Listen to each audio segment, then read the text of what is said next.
인사하겠습니다. 사랑하고 축복합니다. 사랑하고 축복합니다. 지난주에도 잠깐 언급을 했습니다. 지금의 현대사회는 어른들이 존경받지 못하는 그런 시대입니다. 대우받지 못하고요.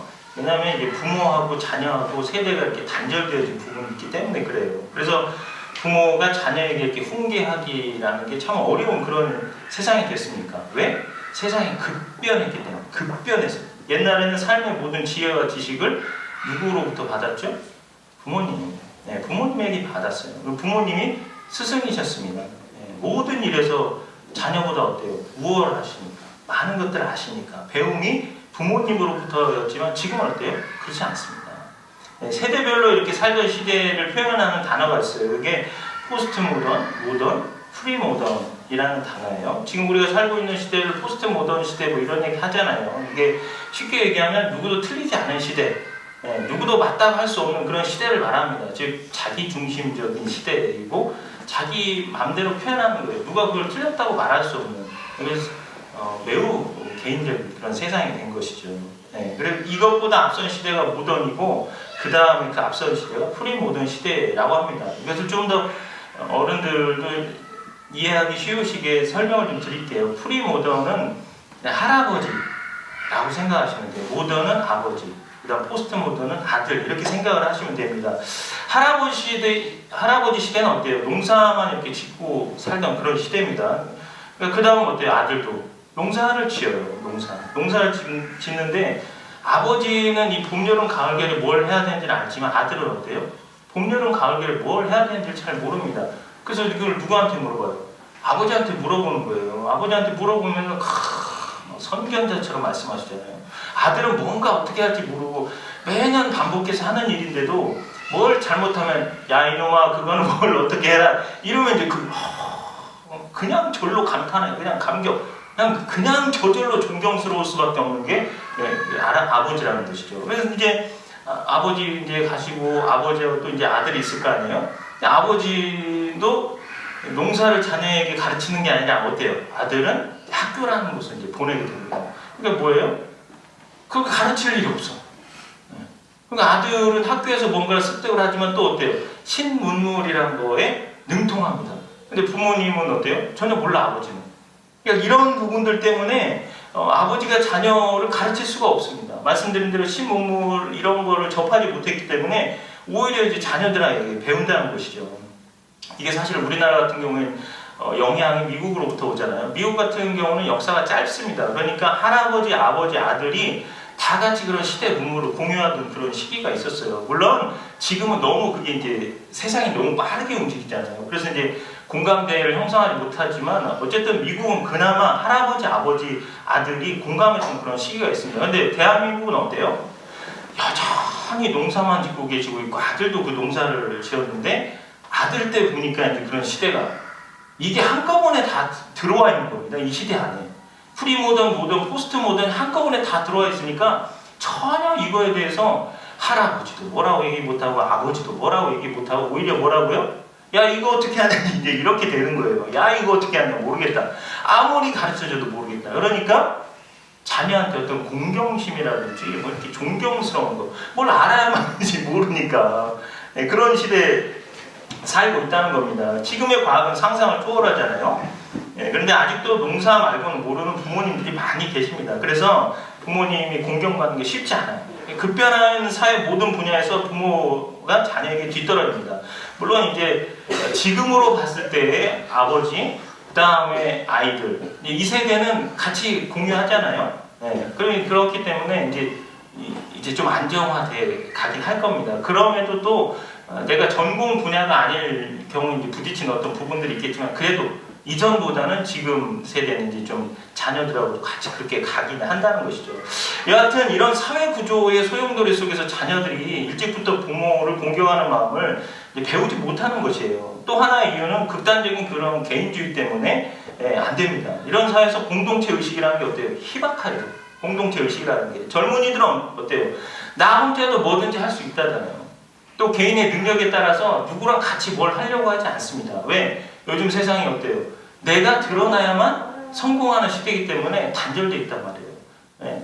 커피 마시러 가는 카페 보십시오. 다 따로 앉아서 뭘 연구하고 책을 보고 뭐 하고 막 그렇잖아요. 예, 이런 세상이 됐단 말이에요. 그래서 구태여 다른 사람을 생각할 필요가 없는 세대고, 그러다 보니까 부모님에게 뭐 기대를 한다거나 의지를 한다거나 이런 부분들이 없더라는 겁니다, 지금. 그러나 어떻습니까? 우리는 신자입니다. 우리 신자는 뭐예요? 하나님을 아버지로 모시는 존재들이란 말이죠. 네, 그래서 우리는 성경을 보려고 해요. 성경을 통해서 신자는 잘못된 것들을 배우고 고쳐야 됩니다.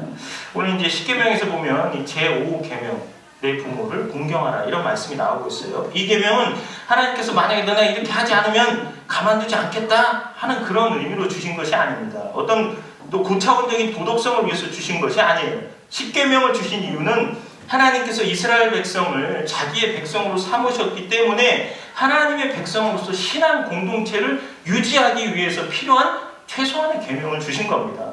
그러니까 천지를 창조하신 하나님께서 이스라엘을 자기 백성으로 삼으셨기 때문에 그 공동체가 살아가야 할 것을 말씀해 주신 것이에요. 그 이유는 공동체가 하나님을 외면하면 어떻게 돼요? 유지될 수가 없습니다. 또 같은 신앙 공동체에 대해서도 교인들 간의 질서를 지키지 않으면 공동체가 유지될 수가 없고 그 공동체가 파괴될 수밖에 없다는 겁니다. 그것을 막고자 하나님이 주신 것이에요. 더 적극적으로는 이 신앙 공동체를 만드신 하나님이 우리를 향한 목적이 있으시기 때문에 주신 것이다.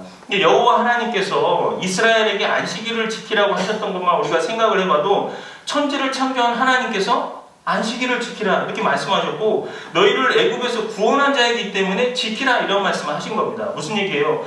천지를 창조하신 하나님께서 이유와 목적이 없는 게 아니에요. 지으시면서 내 백성들, 내 공동체에게 요구하시는 게 있다는 거예요. 원하시는 게 있다는 것이에요. 그것을 지켜가기 위한 법으로서 주신 겁니다, 이게.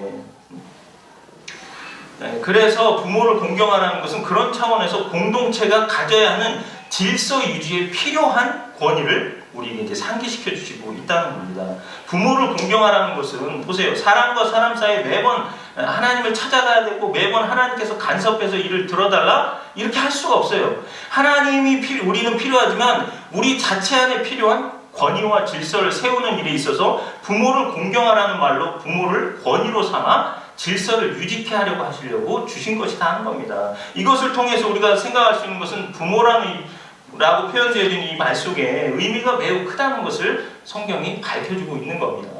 부모를 공경하라는 말씀을 보면 기도도 그렇게 했고 오늘 말씀에도 이제 나와 있지만 장수라는 보상이 묘하게 거기에 붙어서 나옵니다. 그러니까 부모를 공경하면 오래 산다. 그러나 이것은 이 계명을 지키면 그 보상을 장수하는 것으로 받는다라는 개념으로 이해하시면 안 돼요. 물론 그런 의미가 포함되어 있지 않다는 것은 아닙니다. 우리가 성경에서 이렇게 하면 복을 받는다고 이야기할 때는 기본적으로 개인적인 하나님과의 관계에서 하나님께서 기뻐하셔서 우리와 또 우리의 한 일에 대해 상을 주시는 일이 있어요. 또 우리가 그것을 달라고 구할 수도 있습니다. 그러나 상을 주시는 것과 상으로서 보상을 구하는 것에 앞서서 이것이 가지는 하나님이 주시고자 하는 그런 의도, 그 의미가 뭔지를 저와 여러분은 생각을 해야 되는 겁니다. 신명기 4장 한번 찾아볼게요. 신명기 4장 39절과 40절 말씀입니다. 신명기 4장 39절 40절 말씀. 그런즉 너는 오늘 위로 하늘에나 아래로 땅에 오직 여호와는 하나님이시요 다른 신이 없는 줄을 알아 명심하고 오늘 내가 내게 명령하는 여호와의 규례와 명령을 지키라. 너와 내 후손이 복을 받아 내 하나님 여호와께서 내게 주시는 땅에서 한없이 오래 살리라. 한없이 오래 살리라는 장수의 복이 선언되어지고 있습니다. 그리고 한없이 오래 사는 그 조건이 뭐냐면 하나님이 누구이신지를 알고 그분이 명령하신 규례, 그분이 명령하신 명령을 잘 따르라는 겁니다. 그 얘기를 하고 있어요. 그것이 신명기 5장에서는 어떻게 나오냐? 신명기 5장 33절 말씀 보십시오. 너희 하나님 여호와께서 너희에게 명령하신 모든 도를 행하라. 그리하면 너희가 살 것이요 복이 너희에게 있을 것이며 너희가 차지한 땅에서 너희의 날이 길리라. 지금 이 말씀은 하나님께 잘했더니 복을 주시더라. 이것보다 훨씬 넓게 여러분이 생각하셔야 될 게 하나님이 예수 그리스도를 보내셔서 십자가로 우리를 구원하셨다. 그것과 보다 더 넓게는 하나님이 구원을 얻지 못한 죄 속에 사는 사람들을 위해서도 질서와 권세를 주셔서 그 그들로 하여금 혼돈과 파괴에서 구원하시는 은혜를 베풀고 계신다는 측면에서 복을 받는다라는 데까지 여러분이 그 개념을 가지고 계셔야 됩니다. 물론 1차적으로 신자들에게 여호와의 명령과 규례를 따라 행하면 장수할 것이다 라는 말씀을 하고 계신 것도 맞습니다. 그런데 이렇게 장수하는 복이 4장, 5장 이 정도가 아니라 신명기 전체를 관통하면서 이야기를 하고 있으면서 저 뒤에도 말씀을 하고 있습니다. 그래서 그 장수라는 의미가 어떤 것인지를 우리가 잘 알아야 돼요. 신명기 22장으로 한번 넘어가 보세요. 신명기 22장 6절과 7절 말씀 찾으셨죠? 네. 6절과 7절 말씀에 보면 길을 가다가 나무에나 땅에 있는 새의 보금자리에 새 새끼나 알이 있고 어미새와 그의 새끼나 알을 품은 것을 보거든 그 어미새와 새끼를 아울러 취하지 말고 어미는 반드시 놓아줄 것이요 새끼는 취하여도 되나니 그리하면 내가 복을 누리고 장수하리라. 이 내용이 말하고자 하는 것과 그것이 장수로 이어지는 것에 대해서 여러분이 분명한 이해를 하셔야 됩니다. 여기서 복이라는 것은 어떤 의미를 가지고 있냐면 씨를 말리지 말라는 얘기를 하고 있는 겁니다. 씨를. 있는 것 없는 것 다 쓸어 담으면 나중에 어떻게 돼요? 아무것도 없죠.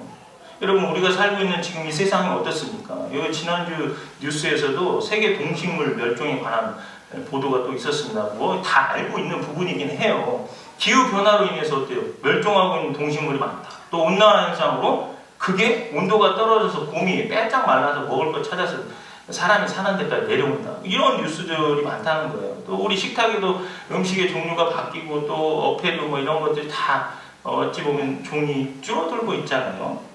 생태계가 망가지고 있고 또 인간의 욕심이라는 게 뭐예요? 그냥 풍성한 것들을 잡아서 먹고 이러면 얼마나 좋아요? 근데 인간의 욕심은 어때요? 저인망. 저 바닷가에 넣어가지고 다 끌어서 먹어버린단 말이에요. 다. 남는 게 없어요. 그러니까. 지금은 인류가 환경의 중요성을 그래도 생각을 하고 뭔가 변화를 주려고 노력을 하고 있습니다. 그러니까 자연을 파괴하는 것이 곧 우리의 건강을 해치는 것임을 알기 시작했어요.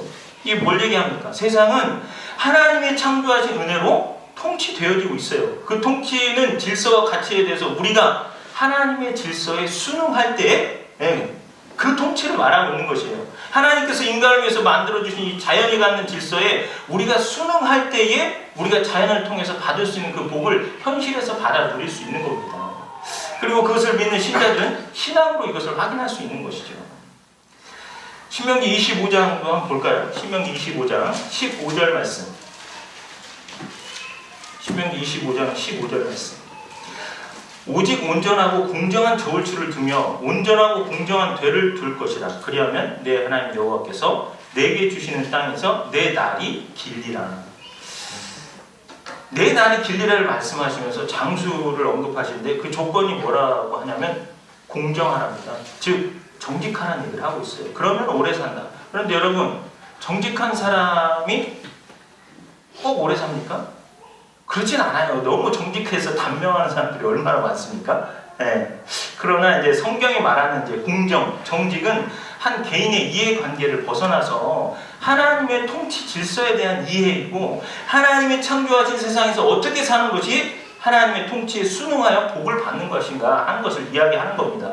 정직하고 공정한 자가 하나님의 법 앞에 순응하는 자라는 것을 이야기를 하고 있는 겁니다.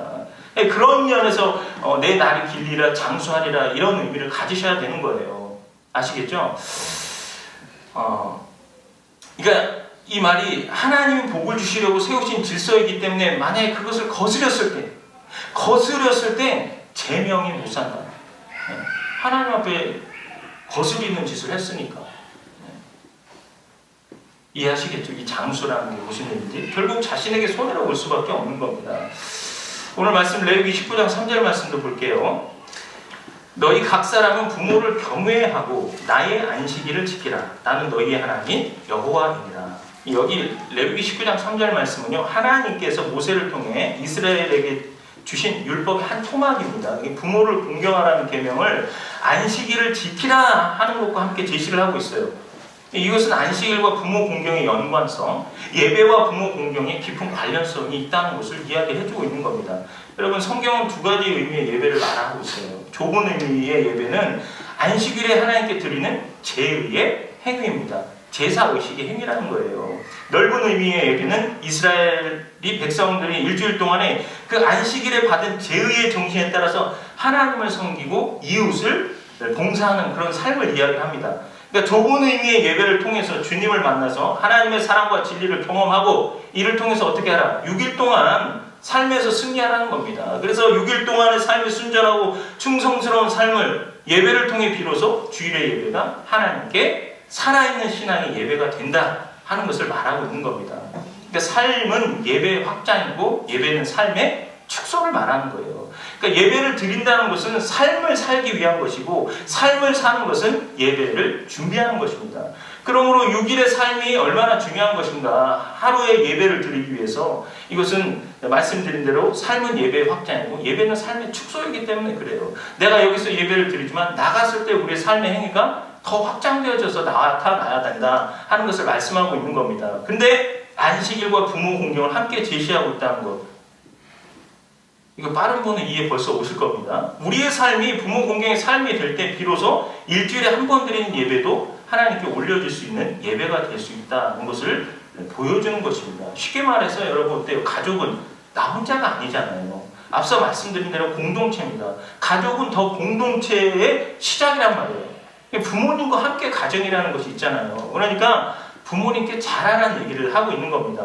성장해서 부모를 떠난다. 일반적으로 결혼하면 이제 가정을 떠나는 거 아닙니까? 결혼해서 떠나도 어때요? 가정을 또 이루게 돼 있어요. 네, 거기에서 다시 자녀가 생기고 그 자녀는 부모님을 공경하게 됩니다. 그렇게 해서 하나님을 경외하는 것을 가정에서부터 부모를 통해서 배운다 하는 얘기입니다.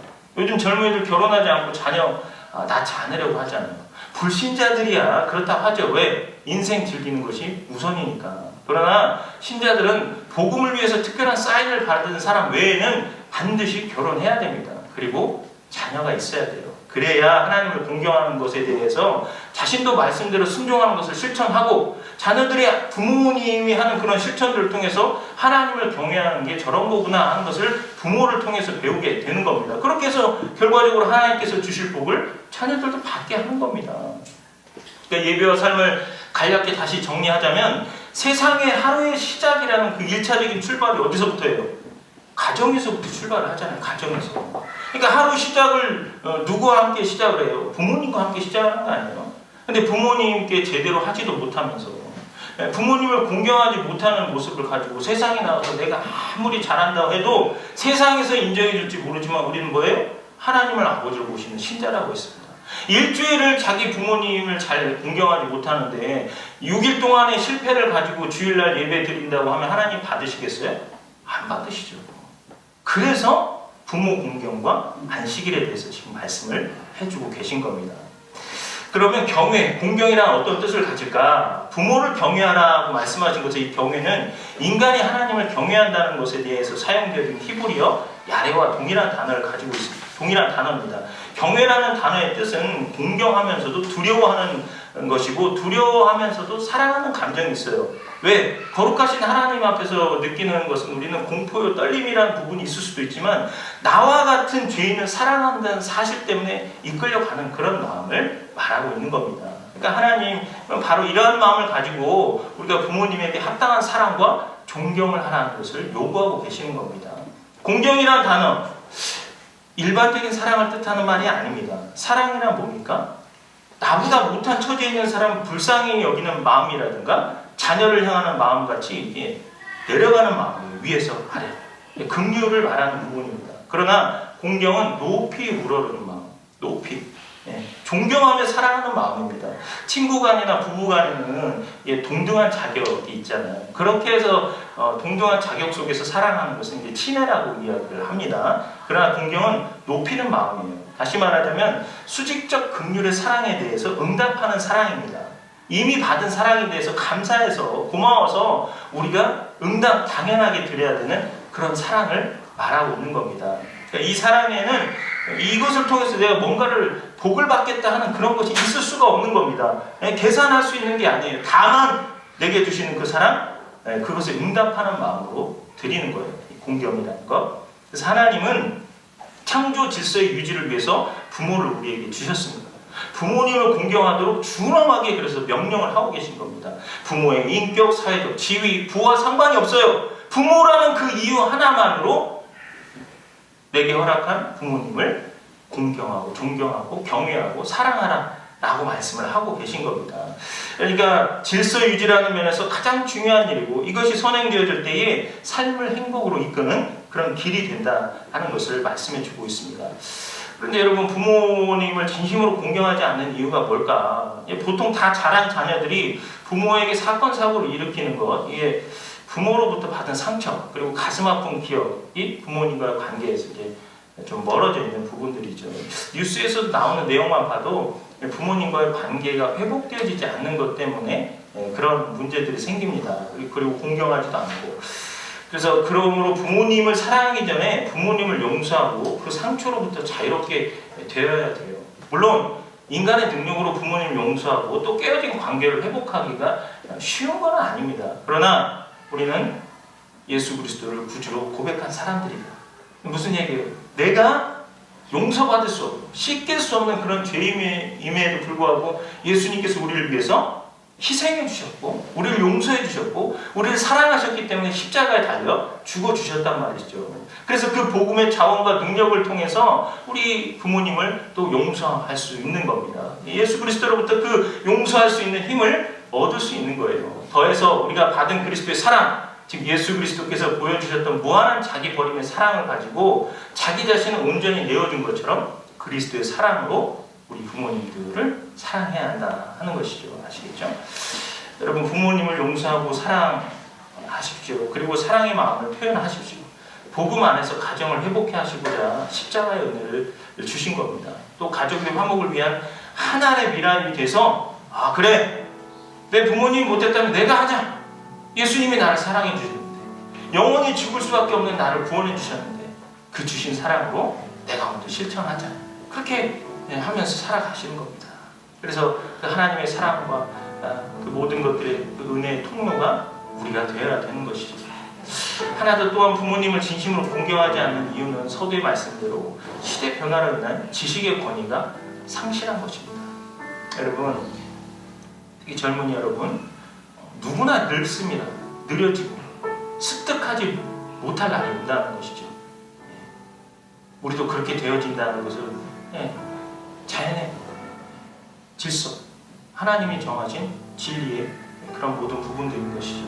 그러니까 그런 면에서 우리가 생각할 때 늘 겸손하십시오. 내가 부모님을 잘 모실 때 내 자녀도 내가 늙었을 때 잘 모시게 되어 있다는 것, 그런 부분들을 아셔야 됩니다. 자녀들에게 부모님은 하나님께서 정하여 허락하신 권위가 부여되어 있습니다. 이미 하나님께서 그렇게 질서대로 주신 겁니다. 어떻게 보이는 부모님을 공경하지 못하면서 보이지 않는 하나님을 사랑한다고 말할 수 있겠습니까? 말도 안 됩니다. 보이는 부모님을 공경하지도 않으면서 나는 하나님을 잘 섬기는 사람이다 라고 말하는 사람은 단지 자신을 속이는 기만적인 신앙 행위일 뿐이에요. 내 부모를 공경하라, 이것은 하나님의 명령입니다. 이 계명에 하나님의 사랑이 있고 하나님께서 우리에게 계시하신 축복의 길이 있습니다. 여러분, 부모님을 공경하시고 효도하십시오. 돈으로 비싼 선물로 하라, 그런 말이 아닙니다. 물론 두둑한 용돈까지 드리면 훨씬 더 좋겠죠. 그러나 먼저 앞서서 따뜻한 말, 존경하는 말과 행동, 그리고 사랑합니다의 고백을 먼저 하십시오. 그것이 이미 하나님의 말씀과 하나님의 권위를 경외하는 걸음인 것이고 하나님의 축복이 시작이 됩니다. 말씀을 마치겠습니다. 여러분, 우리 시간 함께 묵상 기도했으면 좋겠습니다. 살아오면서 내가 내 부모님께 잘못한 적은 없는지, 내가 내 부모님께 함부로 말한 적은 없는지, 인생을 이미 다 살아가시고 경험하시고 지나쳐 오신 분이 말씀하신 것에 대해서 아직 살아보지 못한 존재가 부모님을 거역하는 것, 물론 자녀가 맞을 수 있습니다. 그러나 말씀드린 대로 부모님은 하나님께서 권위를 부여하셨다, 이걸 놓쳐서는 안 됩니다. 내가 함부로 하진 않았는지, 내 부모님께 해야 될 마땅한 일들을 하지 않았는지, 하나님께서 명하신 거에 있어서 순응하지 않는 불효하는 마음이 있었는지 한번 돌아보시고, 이 시간 회개하면서도 내가 주님 명령하신 대로 내 부모님을 사랑하고 공경하고 또 더욱 잘 섬기도록 노력하겠습니다. 되게 주의 사랑의 은혜가 더 분명하게 깨달아져서 실천할 수 있도록 은혜를 베풀어 주시옵소서. 함께 묵상하면서 기도하겠습니다.